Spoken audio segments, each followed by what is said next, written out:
there, welcome to today's episode. If we're meeting for the first time, my name is Brandy Shaver, and I am going to share with you today some new recruiting strategies for 2022. And I'm excited about this because finally the rest of the world is starting to catch on the power and the elevation that is happening in the industry. And I'm really excited about it because it's something that I've been passionate about for a long time. So let's jump right into this. So number one, building a new recruiting strategy for 2022 for yourself it's as simple as building a recruiting ecosystem that is pretty simple. Okay. So it's simple in the concept, right? Now there's a lot of moving parts, so I'm going to break it down for you piece by piece, so don't get overwhelmed, right? And anything new is going to take some time to learn and implement and all those things. And I want you to know that if I can do this, anybody can do this, because when I started online building my social media recruiting ecosystem, I actually couldn't even copy and paste. So if I can do it, that means you can do it. And I've enrolled over, I think I just looked yesterday, and it was about 239 personal people in the last year. So I want to jump into this, all right, because it's really powerful and it's really fun. And like I said, there's a few moving parts, but think of it as an ecosystem, okay? So you're going to start with one piece and then add in the rest as you go, all right? Now, one thing about an ecosystem is it doesn't survive if you're only doing part of it, but you can set it up one piece at a time. So here we go. Number one is building an audience of people that know, like, and trust you. Okay. Now, here's the caveat to this, because I know many of us building teams and moving products, entrepreneurs, have been taught that everyone is our perfect prospect. Okay. Now, this is not the case. I am going to just debunk that myth right now. Not everyone is your perfect prospect. I don't care whether you have skincare, health and wellness, services, whatever it is that you are doing, selling, maybe it's coaching, real estate, whatever, right? It doesn't matter, entrepreneurship. But not everyone is your perfect prospect because, number one, you don't want to work with everyone, okay? Number two, there are people that are more suited for what you are doing and that are excited about what you're doing already. And those people are more likely to join you or buy products from you or your services if you are talking to them the right way. All right. So you might have just went, wait a minute, right? Where am I going to find these people? Okay. Well, number one, you got to figure out who they are. And this is the best way to go about this. If you have, a business where you like to work with a certain person, okay, a certain type of person, right? I don't like to work with everybody, and I'm sure you don't like to work with everybody either. So I want you to sit down and really map that out, who that person is, okay? What are some of their values? Is it a male? Is it female? And that might not really matter. Maybe it's more values. Maybe it's, their attitude. Maybe it's their drive. Maybe it's, whatever it might be, but you've got to figure out who that person is. Okay. Now that's for, let's say you're building teams or working with certain people. That would be who you want to work with. Now, if you are, in the product place where you're selling products, maybe representing some sort of company as an affiliate or, as a network marketer, then you are going to want to sit down and build out who is your perfect prospect. And I would do it for each product. Okay. Because I have different products in my company, one of my companies that I represent. In fact, I have different products in a lot of different companies that I represent, not all of them network marketing, but some of them affiliate. And my perfect prospects are different for each one of those products. Okay. So you've got to take that into mind. Now, set that out, write that down, get it clear on who those people are, because it makes it much easier to do the next part is where are they hanging out? Okay. Now you've got to go figure out where they're hanging out. And then the next part of that is how can you get in front of them? Okay, so we want to know where they're hanging out and where you can get in front of them. And then how you get into their world. This is where you become a professional friend maker. Okay, now that doesn't mean you're going to go into groups, places online, forums, all those things. You're not going to go in there and spout off and spam your links and all the things. Okay. What you're going to do is you're going to create real relationships. And this is the part that 900,000% most people miss. Okay. I know we want to just sell our products and recruit and to, find the people that we want to work with. And I know we're super impatient. We have this microwave mentality situation going on in our culture, and it's how we expect things to work. But I want you to remember that relationships take time, and no one is going to work with you or buy products from you if they don't know, like, and trust you. Okay. That's the first thing that you want to remember. So you've got to become a person that is a professional friend maker. And I actually just did a training with my team yesterday and explained to them a funnel. Okay. So if you think about a funnel, right, you put the funnel on top of the glass jar or whatever you're funneling, and you're pouring stuff into the funnel, and it's funneling out what you want on the bottom. Maybe it's you're making orange juice and you don't want the pulp in it. Okay. So it's catching the pulp inside the funnel.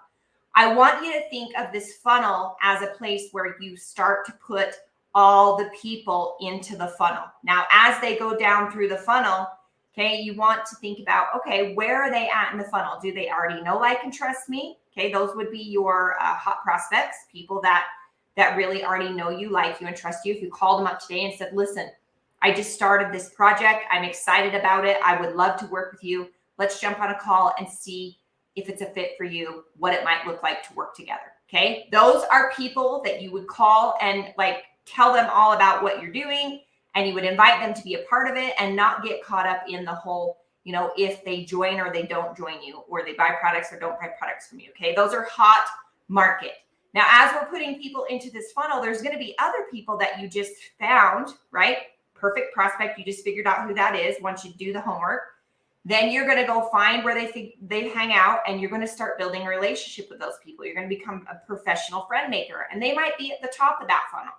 Okay. Maybe they don't know you, right? Like, they know your name. They know a little bit about you. They maybe have gone to your profile, checked it out a little bit, kind of seen where you're at.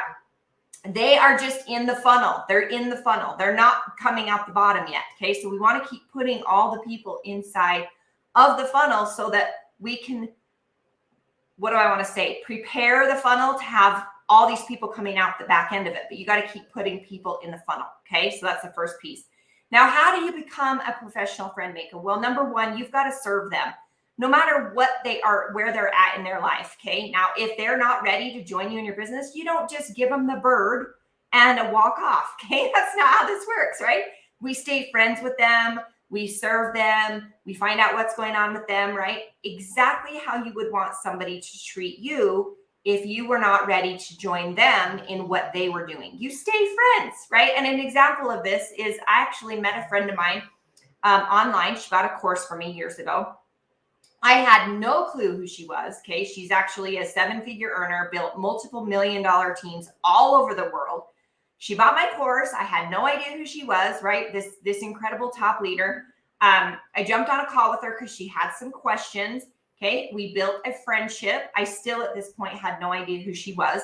I served her where she was. I helped her do the things that she wanted to do. She was in a different company at the time. And, we just went about building this relationship. Okay. And we became, great friends. And as we got closer and closer and closer, she started asking me more questions. What company are you with? What do you love about it? Right? Like, what's your favorite thing about it? How does it work? How does the comp plan work, and all the things, right? Well, she ended up coming and looking at working with me inside of my company. And that's how it works, right? That was over a 4-year period of time. Okay. Now, I could have been more active, which we're going to talk about here in a second. But the main point here is serve people where they're at. Okay. And stay in touch with them, see how they're doing, serve them more, offer value. Okay. So that's the first thing in building your audience of people that know, like, and trust you. Okay. The second one, is engage with that audience. All right. Now, this is the part where you're building the social media ecosystem. That's actually the building part. Okay. You've got to provide value and solve problems on your social media channels so that you are attracting the right people, and it's building an audience at the same time, but you're building the know, like, and trust. And how you do that is, once you figure out your perfect prospect, is then the content that you are creating for your social media channels speaks to that perfect prospect. All right. Now, if you've ever experienced where you read a post or you watch a live video and you're like, oh my gosh, she totally gets me. Like, she is reading my mind, right? That's what you want to create for other people. And how you do that is by creating that content for that perfect prospect. You're speaking to that perfect prospect, speaking to them directly, exactly like I'm speaking to you now. Okay. So provide value and solve their problems on your social media. Okay. What is value? Because I know a lot of people will be like, well, wait, what is value, right? Can we review that? You betcha. We're going to talk about that right now. Number one is I want you to share some of your lifestyle. Okay. People want to know who you are. They want to see your face. I know a lot of us want to hide behind the screen. And listen, most people don't like to take selfies, but if you don't have your social media channels with your face on it, people are not building the know, like, and trust with you. That's how they build the know, like, and trust, is with your actual face. Okay, so number one, use your face. Use some of your lifestyle. Number two is inspiration. Number three, motivation. Number four, education.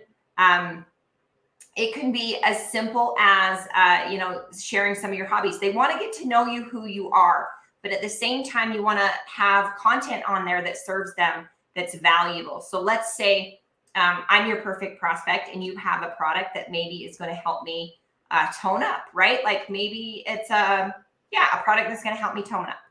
And you do a post that talks about, this new product, the benefits of it, what's been happening for you in it. And you talk about maybe some of the pain points that I have, right? Well, some of the pain points I personally have is, number one, I hate working out. I do it anyway, but I hate working out. Number two, I'm busy. Okay. I have kids. I'm a mom, doing all the things, and it seems overwhelming, and a lot of products don't work. Okay. So you could speak to those issues in that post or in that live that you're doing. And I would be like, wow, you know what? She gets me, because she is talking straight to me, and she is hitting on those pain points and talking about my dreams, wants, and desires inside of this video. So I'm going to get a hold of her, and I'm going to find out how I get this product to help me with my, toning up, right? Okay. So now the last piece of this is promote to this audience. All right. Now this is the second thing that most people miss. Most people get the social media and like posting. They kind of miss the mark on posting who they're posting for, because it's for your actual perfect prospect is who you're posting for. But this third thing is promoting to your audience. Now, I know a lot of us, we have this, these thoughts where we think, well, they've taught me that if I do influence marketing, that people are going to come to me, right? We still have to ask for what we want. All right. Now think about the last time that you went to, let's say a restaurant, right? When the waitress came to you and said, hey, would you like coffee today? You may or may not have said no. Okay. Well, the waitress did not throw the coffee at the wall and walk out and quit her job. Okay. So that's the first thing that I want you to think about in your brain, right? She offered you the coffee and you either took it or you didn't take it, but she didn't quit her job no matter what you said. Okay. Now here's the key to that. Okay. We have to ask for what we want, and not everybody is going to be in a place where they're ready to join us. That's how come when I talked about the funnel, we want to add more people into the funnel so that we have more and more people to talk to coming out the bottom of that funnel that already know, like, and trust us. Okay. That's the first key. But the third key is actually asking for what you want. And if you never ask, you're not going to get. I'm going to give you an example of this. I actually had a friend of mine come to me and ask me about what I did online, what company I was with, what I was doing, and all the things. And I was so passive, which means hands off, right? Like, she didn't say, hey, I'm ready to join you. She was asking me a couple of questions about the comp plan and things like that. And at the time, I was so passive that I didn't really give her what she needed. So she kind of felt like I didn't want her on my team, which that was bad. That was really bad on my part, right? It wasn't my intention to make her feel that way. It just was where I was at in my journey of, I was so burnt out of building traditionally in my business that I wanted just a total hands-off approach. And I wasn't going to chase her, or I felt like chasing her that was chasing her at the time, right? Now my belief system is that, we have to ask for what we want. We have to say, hey, look, you know what? Like, and trust me. And I would love to have you on my board of directors in this team that I'm building. Let's jump on a call and talk about what that might look like. When works for you, right? Now my posture is higher. I understand that I have to ask for what I want, right? And that's what I'm trying to get across to you. There's two ways: active and passive promotion. Active is when you actually reach out and ask people that you want to work with them. Okay. Now, these people, I would definitely make sure they are your perfect prospect, because if you're like me, you might have ran into some people where you've enrolled them and you're like, man, this is a lot of work. Or, maybe your personalities clash and it's really hard to work together. So make sure, right, when you are reaching out to people that you want to work with, that they fit your perfect prospect criteria for your team, because it is so amazing to work with people that are like you and that, you really jive with. You can just lock arms and just like run. It's the funnest thing ever. So make sure that you are, you have who you want to work with. And you can be selective, okay? That's one of the keys. Be selective. You don't want to work with everybody. Okay, so the next part of active prospecting, it's actually an active and a passive approach, because you kind of mix them together, is you hold events where you invite to the events, okay? Now, people obviously can find the event on their own. You're going to promote it in your stories, maybe your reels, all the things that you're doing. But you're inviting to the event. It could be sneak peeks. We call them customer blitz events. And you're inviting to these on purpose. Okay. So it's an active approach, but you're using social media to invite.